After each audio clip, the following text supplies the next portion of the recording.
우리들이 살아가는 이 세상은 정말 고통이 가득한 그런 세상입니다. 지난 9개월을 돌아보면 전쟁으로 온갖 고난을 겪고 가족을 잃어버린 그런 전쟁 속에 우리의 그런 나라가 있습니다. 또 태풍으로 인해서 엄청난 피해를 당하고 삶의 터전을 잃어버린 그런 수재민들이 있습니다. 또 여전히 코로나19는 여전히 아직도 위력을 떨치면서 많은 사람에게 고통을 주고 있습니다.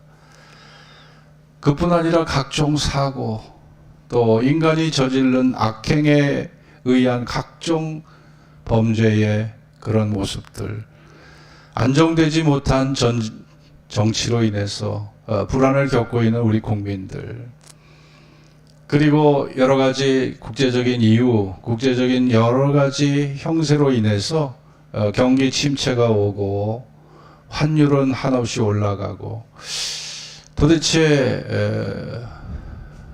융자받은 이자는 계속 치솟고 도대체 앞으로 어떻게 살아가야 할지, 모든 집의 거래, 부동산 거래는 지금 다 그냥 정지가 돼버리고 하루하루 살아가는 날들이 정말 너무나 힘겨운 날들을 살고 있습니다. 이 땅에 살아가는 인간마다 참 이렇게 다 무거운 짐을 지고 또 다 힘겨운 멍에를 지고 살아가시는 것 같아요. 우리에게는 이런 정말 입으로 다 표현할 수 없는 많은 고통들, 내면의 고통들, 정신의 고통들이 있고요. 밤에 잠을 못 이루는 그런 무거운 짐들을 갖고 살아가시는 분도 꽤 많이 있습니다. 누구든지 고난이라는 것은요, 이건 재앙이라고 생각해요. 고난이라는 것은 재앙이고 저주라고 생각합니다. 그래서 사람들은 누구나 다 이 고난을 피하려고 합니다. 왜냐하면 고난이 고통을 주잖아요. 아이들 병원에 가서 예방주사를 마치든지 치과에 가서 이빨 치료를 받으려고 할 때 애들이 웃고 좋아하는 아이 하나 있습니까? 왜냐하면 주사 맞는 게 아프잖아요. 치과 치료받는 게 두렵잖아요. 그 애들은 너무나 싫은 거예요. 그러나 그 고통의 현장에 가야지 내 몸이 건강을 유지할 수 있고 내가 치료받을 수 있는 거기 때문에 그 아이들의 건강한 성장을 위해서는 병원을 안 갈 수가 없잖아요. 고난은 그런 의미가 있다고 생각을 합니다. 주후 540년에 로마에서 부유한 신앙 좋은 가문에 태어난 사람이 있습니다. 법학을 대학에서 전공을 했고 귀족 계층의 고등교육을 받은 사람이 태어났는데 바로 그 사람이 그레고리오라고 하는 사람이에요. 그레고리오. 로마의 고위 관직을 했습니다. 아마 장차관 정도 했을 거예요. 그런데 중년의 나이에 모든 재산을 다 교회에다 기증을 하고 수도원에 들어가서 사제가 됐어요. 신부가 돼버렸어요. 이 그레고리오가. 그래서 정말 그 시대에 이런 신선한 인물이 없었거든요. 그래서 590년 그 나이 50, 우리나라로 51세 때 사람들이 그를 추대해 갖고 로마 교황을 만들어 버렸어요. 그 사람이 그레고리오라는 교황입니다. 이 사람이 교황으로 뽑혔을 때 사람들에게 한 말이 있어요. 교황이 무엇인 줄 아십니까? 교황은 하나님의 종들의 종입니다. 교황권은 지배하는 특권이 결코 아닙니다. 교황권은 봉사하는 섬김의 직책으로 저는 여기고 이 직분을 저는 사용하겠습니다. 이런 겸손한 말을 했던 사람이 바로 그레고리오라는 사람입니다. 여러분, 그는 많은 신앙과 또 많은 윤리책을 저술을 했지만 그의 업적 중에 하나가 그동안 그 전례로 구전으로 내려왔던 모든 성가곡들을 편집해서 그거를 그레고리안 성가로 만든 사람이 바로 이 그레고리오 바로 교황이었어요. 여러분, 우리가 서양 음악사를 공부해 보면 서양 음악의 시초가 뭐예요? 그레고리안 성가부터 시작이 되는 거거든요. 이 그레고리오라고 하는 이 교황으로부터 편집된 그런 전래되어 왔던 많은 음악들, 성가곡들이 이것이 서양 음악의 출발점이 됐던 거죠.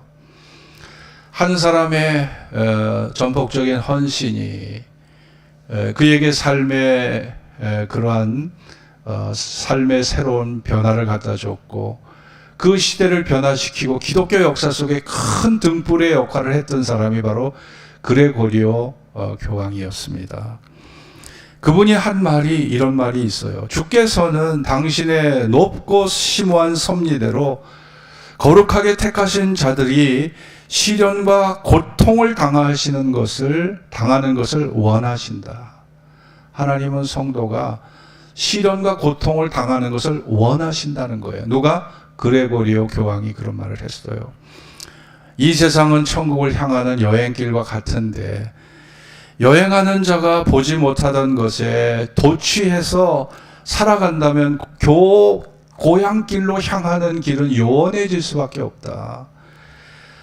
고향을 떠나 객지에서 우리가 고생을 하면 빨리 집으로 돌아가야지 하는 마음을 갖지만, 여행길의 삶이 너무나 아름답고 너무나 나의 마음의 감동과 도취를 갖다 준다면 누가 고향집으로 돌아가려고 하겠느냐는 거죠. 그래서 천국의 본향 천국을 사모하며 나아가는 자들에게는 하나님께서 그 영혼의 구원을 위해서 시련과 고난을 주실 수밖에 없다는 거예요. 천국의 본향을 사모하고 우리의 진정한 소망을 바라는 믿음을 갖도록 하기 위해서 시련과 고통을 주실 수밖에 없다. 이것이 그레고리오 교황이 시련을 바라본 그런 의미였습니다. 여러분, 고난이란 무엇인가요? 누구도 고난은 다 원치 않아요. 태풍이 몰아치고 정말 할 때 왜 불필요한 이런 고통을 하나님이 주실까 하지만, 태풍이 지나간 그 자리를 보세요. 파괴되는 현장도 있고 무너진 삶의 현장도 있지만, 그거를 통해서 바다가 청소되고 녹조 현상이 사라지고 공기가 맑아지고 이 대기 환경이 바뀌어지고, 그 태풍으로 인해서 우리가 살기 좋은 그런 모습으로 이 환경 자체가 또 바뀌어지는 것이 있다는 것을 우리가 알게 됩니다. 우리가 고난의 신비는요, 인간의 짧은 지혜로는 다 파악하기조차 어려운 거예요. 그 고난 속에 숨어있는 유익이라는 것은 우리의 짧은 경험으로 다 이해하기 어려운, 납득하기 어려운 면이 그 고난 속에 숨어 있는 것입니다. 리더십에 관한 세계적 권위자 존 맥스웰 목사님은 장애물은 성공의 조건이다, 이런 글을 쓰셨어요. 독수리가 더 빨리 날기 위해서, 더 쉽게 날아가기 위해서 극복해야 될 것이 뭐예요? 공기입니다. 바람입니다. 바람. 이 바람을 극복해야 된다는 거예요. 그 공기를 모두, 그 바람이 자기의 날개를 내서, 날갯짓을 해서 올라가는데 도움을 주는 것이 바람입니다. 그런데 이 바람이 없다면, 진공 상태에 빠진다면, 독수리는요, 바람이 없다면 그냥 중력의 법칙에 의해서 땅바닥에 곤두박질 친다는 거예요. 바람이 있기 때문에 독수리가 창공을 높이 날아갈 수 있는 거지, 바람이 없는 진공 상태에는 중력의 법칙에 의해서 독수리는 저 땅바닥 밑으로 떨어질 수밖에 없다는 것입니다. 마찬가지죠. 우리는 우리 현실 속에 고난이 좀 없다면, 내 삶이 좀 덜 시달리고 고통이 없다면 내 삶이 좀 편안할 텐데, 왜 하나님은 나에게 이렇게 고통과 고난을 주어서 왜 내 삶을 이렇게 힘들게 하실까 하는 이런 마음을 가질 때가 있습니다. 그러나 그 고난은 독수리에게 있어서 바람과 같은 존재, 그 바람이 있기 때문에, 그 공기가 있기 때문에 우리가 높이 솟아 올라갈 수 있는 것이죠. 이것이 맥스웰 목사님이 바라본 고난에 대한 의미인 것이죠.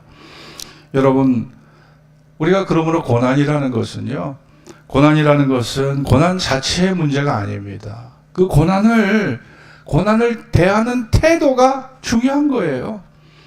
그 고난과 고통을 우리가 불신앙적인 태도로 이거를 불필요하게 여기고 이거를 갖다 그런 마음으로 받아들이면 여러분에게 원망과 불평이 계속 피어올라서 삶이 더 부정적으로 내 존재가 추락해버리는 절망을 겪게 될 겁니다. 그러나 여러분이 그 고난을 정말 여러분이 믿음의 태도로 받아들이고 이것이 나를 성장하게 하는, 이것이 나를 성숙하게 하는, 이것이 나를 훈련하는 하나님의 은혜요, 하나님의 나를 훈련하는 수단이라고 받아들이고 그 고난을 여러분이 받아들이고 살아간다면 그 고난은 여러분에게 큰 유익과 열매를 갖다 줄 수 있는 거예요. 그래서 그 고난을 바라보는 태도가 사실은 중요한 것입니다. 고난을 바라보는 태도가 중요한 거예요. 태풍이 올라올 때 사람들이 어휴 이걸 어떡하지? 이번 태풍이 피해를 안 입혀야 되는데 두려워 떠는 사람도 있지만 어떤 사람은 태풍을 기다리는 사람도 있어요. 그냥 강에 녹조가 퍼져 있고요. 녹조가 퍼져 있고 바다 속에 그냥 그 부유 물질들이 거기에 다 아주 그냥 거기에 밑에 깔려 있고 이 바다가 한번 뒤집어져야 돼요. 한번 누군가가 대청소를 해줘야 되는데 그러므로 태풍을 또 기다리는 사람이 있는 거예요. 그러니까 우리가 이 고난을 어떻게 바라보느냐 이것이 사실은 중요한 것입니다. 나오미는 룻기 1장 12절 20절에 보면 나오미가 고난을 당했어요. 자기 남편이 죽었어요. 말론과 기돈 두 아들이 죽었어요. 모압 땅에서. 나오미는 그 사실을 받아들이면서 전능자가 나를 심히 괴롭게 했다. 모든 책임을 하나님께 다 원망과 불평을 하나님께 돌립니다. 전능자가 나를 괴롭게 했다. 전능자 하나님이 나를 괴롭게 했다. 그러면서 하나님께 원망을 돌리고 하나님께 책임을 전가시키는 그것이 나오미의 모습이었거든요. 다윗은 내가 날개가 있다면 이 두려움과 떨림에서 벗어나 멀리 멀리 날아가리. 내가 비둘기처럼 날개가 있다면 내가 멀리 멀리 날아가서 이 고통스러운 삶의 현장에서 벗어나고 싶다는 거죠. 우리가 고난이 너무 나를 갖다 눌러버리고 현실이 나를 너무나 압박할 때는요, 진짜 뛰쳐나가고 싶어요. 도망가고 싶어요. 어디론가 그냥 숨어버리고 싶은 충동을 느낄 때가 많이 있는 겁니다. 그거를 다 성경에 있는 사람들도, 성경의 기자들도 그거를 기억하고 있어요. 기록하고 있어요. 영국의 시인 홉킨스는 수녀원이란 시에서 그런 글을 남겼어요. 나는 가고 싶어요. 봄이 사라지지 않는 곳으로, 무서운 우박이 날지 않으며 몇 송이의 백합화가 피어나는 들판으로 나는 가고 싶어요. 가고 싶다는 거예요. 봄이 사라지지 않는, 희망이 사라지지 않는 그곳으로 가고 싶다는 겁니다. 무서운 우박이 날지 않는, 그냥 예상치 못한 고난이 없는 그곳으로 나는 가고 싶다는 거예요. 몇 송이만이라도 좋으니 백합화가 피어있는 그 들판으로 가고 싶다는 겁니다. 자, 이게 우리 모두의 열망이에요. 나 화려하게 살고 싶지 않아요. 사치스럽게 사는 거 원하지 않아요. 소박하지만, 평범하지만, 걱정 없이, 근심 없이, 두려움 없이 살고 싶어요. 편안한 마음으로 하루하루 지내고 싶어요.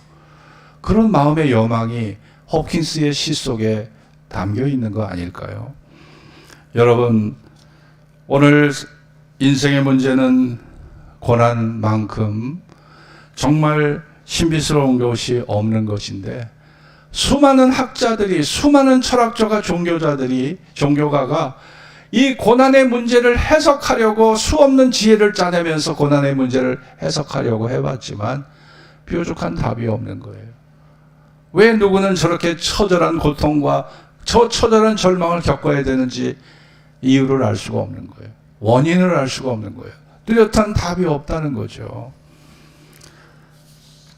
인도의 철학자 서파드라 빅스라는 사람이 있어요. 빅수. 서파드라 빅수가 이런 말을 했어요. 태어나는 것이 이미 고통이고, 장성하는 것이 역시 고통이고, 죽는 것이 역시 고통이다. 사랑하는 것이 고통이고, 잃는 것이 고통이고, 미운 것과 관계 맺는 것이 고통이며, 싫은 것을 견뎌내야 하는 것이 또한 고통이다. 세상은 고통으로 가득 차 있다. 돈이 많은 부자는 돈 때문에 고통당하는 것이, 돈 없는 가난한 자가 고통당하는 것보다 더 크다고 그랬어요. 여러분, 이처럼 사람들은요, 나름대로 크든 작든 다 이 고통의 무게에 짓눌려서 하루하루를 살아가고 있는 것입니다. 로마의 정치가 철학자였던 웅병가였던 키케로는요, 고난이 클수록 영광이 크다고 했어요. 그리고 큰 일을 목적하는 자는 또한 크게 고통을 당한다고 그랬어요. 한라산을 등반하는 등반가와 에베레스트를, 안나푸르나를, K2를 등반하는 사람과 고난의 무게가 같을 수가 없잖아요. 다른 겁니다. 전국체전에서 우승하려는 사람과 세계대회 올림픽에서 우승하려는 사람의 고난의 무게가 같을 수 없는 거예요. 여러분의 꿈이 크다면, 여러분의 목표가 크다면, 여러분 고난은 거기에 비례해서 클 수밖에 없는 거예요. 내가 그거를 감내할 힘이, 그거를 감내할 인내가 나에게 있는가, 이게 중요한 것이죠. 목표가 크고 우리의 꿈이 크다고 해서 그만큼 거기에 비례해서 다가오는 것을 견뎌내지 못한다면 우리의 꿈은 그냥 숲으로 돌아가고 말 것입니다. 오늘 이 본문에 나와 있는 욥을 보세요. 욥은요, 정말 동방의 의인입니다. 동방의 의인. 순전하고 정직해서 하나님을 섬기는 사람이에요. 고난이 필요 없잖아요. 매 순간 하나님 중심으로 살아가요. 순종해요. 아름답게 자녀를 믿음으로 키워요. 조금 더 하나님 앞에 거스리는 일을 하지 않아요. 아니, 그런 사람에게 고난이 필요 없는 사람, 욥은요, 고난이 필요 없는 사람이에요. 아니, 그런데 이 고난이 필요 없는 사람에게 가장 혹독한 고난이 몰아닥쳤어요. 10자녀가 있는데 10자녀가 하루아침에 몰살을 당합니다.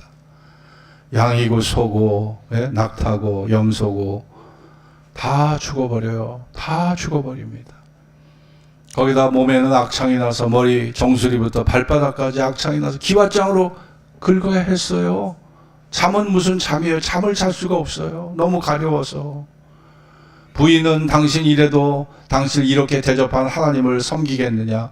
차라리 하나님을 욕하고 죽으라고 그렇게 악담을 남기고 욥의 곁을 떠나버렸습니다. 욥의 친구들은 찾아와서, 야, 네가 죄를 얼마나 졌으면 하나님이 너에게 이런 저주를 내리시겠느냐. 어서 회개해야지. 그러면서 친구들은요, 불난 집에 부채질을 하고 있어요. 이것이 욥이 당한 고난입니다. 그러나 욥은 그 고난 속에서도 내가 모태에서 적신으로 나와 싸운즉 또한 적신으로 그리로 돌아갈지라. 주신 자도 여호와시오 취하신 자도 여호와시오니 여호와의 이름이 찬송을 받으실지라. 야, 이게 욥의 신앙이었거든요.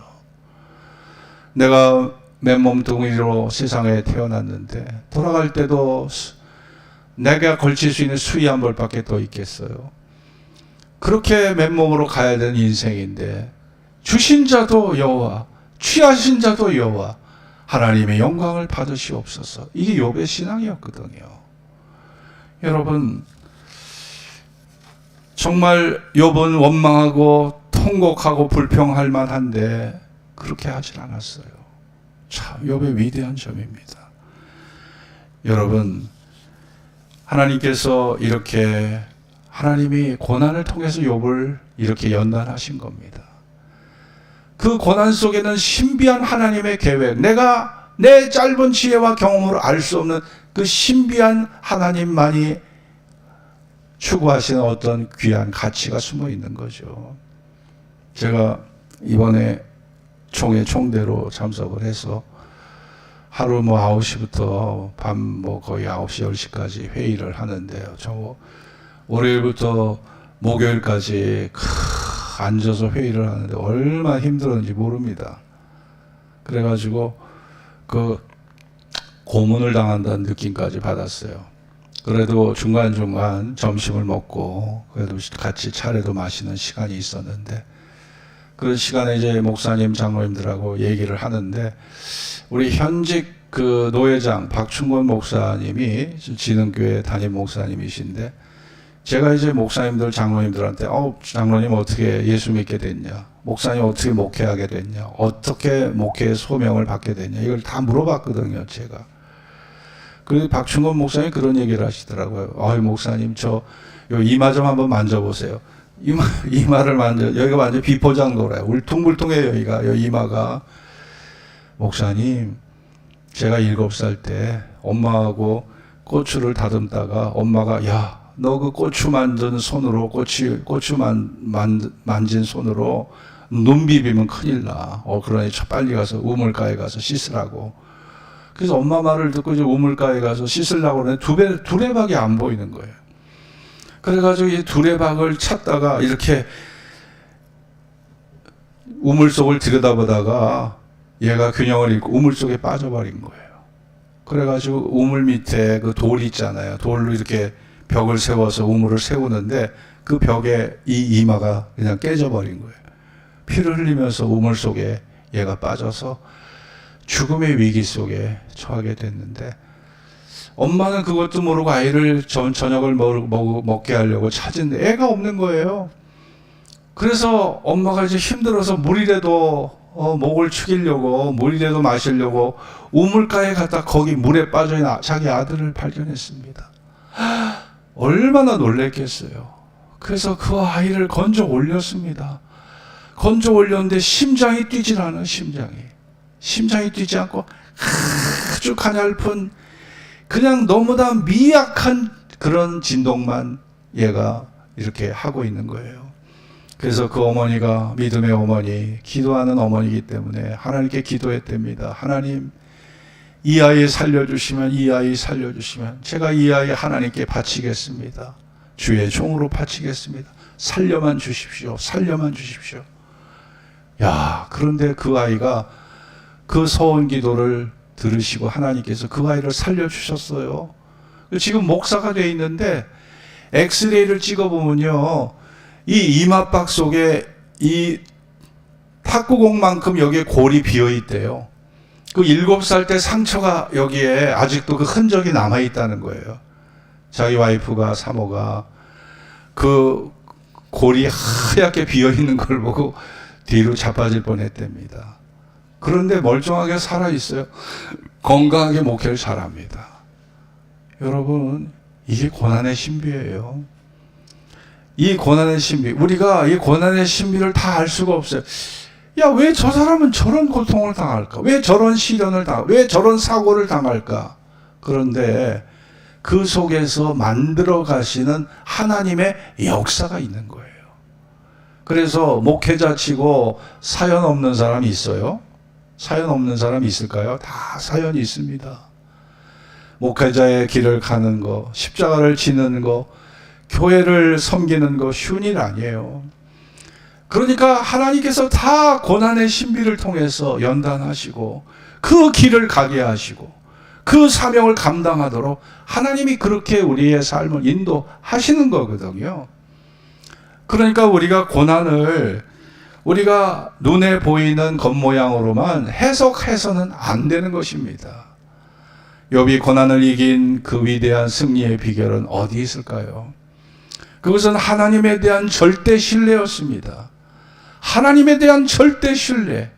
하나님은 절대 나를 버리지 않으시고, 그분은 나보다 나를 더 사랑하시고, 그분은 모든 것 합력해서 선을 이루어 가실 분이시고, 그분은 나를 위해서 부활의 생명을 예비하시고, 영원히 나를 당신 곁에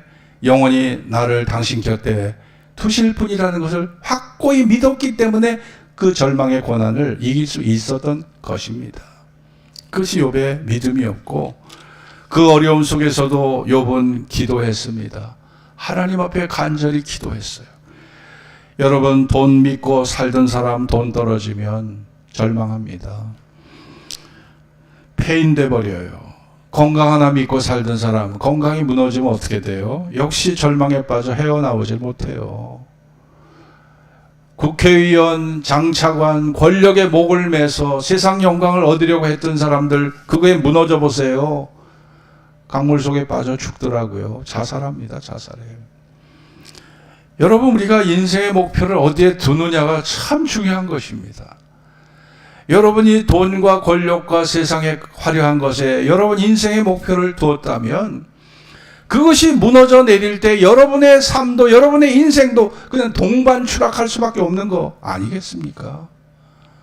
그러나 여러분의 희망이, 여러분의 사랑이, 여러분의 믿음이 진리의 하나님, 구원의 하나님, 영원히 나를 사랑해 주시는 그분에게 여러분의 마음을 두고 살아가신다면 세상의 것이 다 무너져도 여러분의 영혼만큼은 건강하게 지켜질 수 있고 여러분의 믿음만큼은 더 새로워질 수 있는 것입니다. 그래서 우리는 먼저 그의 나라와 그의 의를 구하는 그런 마음의 기도가, 마음의 자세가 필요한 것입니다. 여러분, 2차 대전의 영웅 중에 더글러스 맥아더라는 맥아더 장군이 있잖아요. 우리가 다 잘 아는 분인데 6.25 동란 당시에 북한에 의해서 저질러진 이 전쟁에 3일 만에 서울이 다 함락돼 버렸어요. 북한군이요 정말 그냥 모든 세력을 그냥 이끌고 낙동강 지역을 제외한 한반도 전 지역이 공산군의 손에 들어가 버렸잖아요. 국제연합군 당시 최고 사령관이었던 더글라스 맥아더 장군은 모두의 반대를 무릅쓰고 인천 상륙작전을 계획했습니다. 성공 확률이 5,000대 1이었대요. 5,000대 1. 인천 상륙작전을 감행하기 전에 참모들과 함께 연구한 결과 역사적으로 바다에서 육지로 상륙하여 성공한 경우가 노르망디 상륙작전 외에는 없었다는 거예요. 다 실패로 돌아갔다고 합니다. 그런데 맥아더는 그가 했으니 나도 할 수 있다라는 이 적극적인 믿음으로 그것을 밀어붙여서 큰 성공을 거두고 전쟁을 역전으로 그렇게 변화시킨 그런 주인공이 됐던 걸 보게 됩니다. 이 맥아더 장군이 자녀를 위해서 그런 기도문을 남겼습니다. 나에게 이런 자녀를 주옵소서. 약할 때 자기를 돌아볼 줄 아는 그런 여유와 두려울 때 자신감을 잃지 않는 용기와 정직한 패배에 부끄러워하지 아니하고 승리 앞에 겸손한 온유한 자녀를 주옵소서. 생각해야 할 때 고집을 세우지 말게 하시고 나 자신을 아는 것이 지식의 기초임을 알 수 있는 자녀를 내게 허락하옵소서. 원하옵나니 그를 평탄하고 안이한 길로 인도하지 마옵시고 고난과 도전에 직면하여 항거할 줄 알도록 인도하여 주옵소서. 그리하여 폭풍우 속에서 용감히 싸울 줄 알고 패자에게 관용할 줄 알도록 가르쳐 주옵소서. 그 마음이 깨끗하고 그 목표가 높은 자녀를 남을 정복하기 전에 먼저 자신을 다스릴 줄 아는 그런 자녀를 장래를 바라봄과 동시에 지난 날을 잊지 않는 자녀가 되게 하옵소서. 이런 것들을 허락하신 다음 이에 더하여 내 자녀들에게 유머를 알게 하옵소서. 생을 엄숙하게 살아감과 동시에 생을 즐길 줄 알게 하옵소서.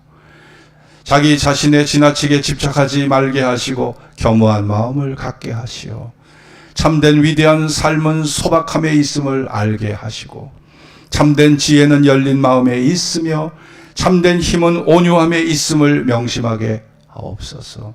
그리하여 나 아버지는 어느 날 내 인생을 헛되이 살지 않았노라고 고백할 수 있도록 나를 도와주옵소서. 이 맥아더가 남긴 기도문이에요. 그의 신앙 또 그의 지혜, 그의 삶의 연륜이 느껴지는 아주 훌륭한 그런 기도문입니다. 이런 기도문이 여러분 자녀를 위한 기도가 되었으면 좋겠습니다. 제가 다음 주에는 여기에다가 이 맥아더의 기도문을 다음 주에 실을 거예요. 그러니까 꼭 여러분이 참고하시고 여러분의 기도의 지경이 넓어지기를 바랍니다. 여러분 인생을 살아가면서 중요한 것은 그 절망적 상황 속에서 내가 희망을 선택하느냐 아니면 절망을 선택하느냐, 그 선택에 달려 있는 것이에요. 절망하면 내 인생은 한없이 추락하게 됩니다. 한없이 추락하게 됩니다. 그러나 믿음 안에서 희망을 선택하면 희망은 그 절망을 이기게 하고 마침내 그 아름다운 승리의 열매를 내게 안겨주는 것이에요. 이것이 욥이 우리에게 보여주는 그런 아름다운 체험적인 경험담입니다. 욥은 그 절망을 딛고 일어서 결국은 갑절의 은혜를 받았어요. 갑절의 축복을 받고 140세가 되기까지 장수하다가 자녀 자손의 사대를 보고 140대를 향수하고 그는 하나님의 부름을 받은 위대한 신앙인이 되었던 걸 보게 됩니다. 여러분, 지금 내게 주어진 고난이 너무나 무겁다고 슬퍼하고 절망하지 마시기 바랍니다. 하나님이 내 배후에 계셔요. 나보다 나를 더 사랑하시는 하나님, 모든 것을 합력하여 선을 이루어 가시는 하나님, 고난의 신비를 통해서 나의 내면을 다듬어 가시는 하나님, 그리고 부활의 영광을 예비하여 영원히 함께 하도록 하나님께서 저 천국의 영광을 나를 위해서 준비하고 계신 그 하나님, 그 하나님이 여러분과 함께 하신다면 두려울 게 뭐가 있겠습니까? 그분이 여러분을 품어주시고 여러분을 끝까지 책임져 주신다면 두려울 게 뭐가 있겠냐고요. 그분에게 여러분이 그분을 절대 신뢰하고 여러분이 지금까지 살아온 인생의 발자취를 돌아보세요. 죽을 것 같았지만 죽지 않았잖아요. 위기 속에 하나님이 피할 수 있는 길을 열어주셨잖아요. 상처받았지만 싸매주셔서 회복시켜 주셨잖아요. 여러분이 지금까지 살아온 지금까지 과거에 지나온 발자취가 나와 함께 하셨던 하나님의 바로 그런 하나님의 일하심의 발자취 아니었습니까? 하나님의 위대한 일하심으로 하나님이 여기까지 나를 에베네셀의 축복으로 도와주셨다면 앞으로는 하나님이 나와 함께 하지 않으시겠습니까? 아니, 지금까지 나와 함께 하셨던 그 하나님, 합력하여 선을 이루셨던 그 하나님이 앞으로는 책임져 주시지 않겠냐 이거예요. 여러분, 항상 그것을 여러분 생각하셔야 돼요. 여기까지 나를 아름답게 인도하신 그분은 앞으로 내 삶도 아름답게 인도하시고, 욥에게 갑절의 복을 주신 그 하나님은 나의 삶에도 찾아오셔서 갑절의 은총으로 함께 하실 것을 믿고 그런 믿음의 마음으로 매일매일을 살아갈 수 있는 여러분이 제가 될 수 있기를 주의 이름으로 축원합니다. 기도하겠습니다.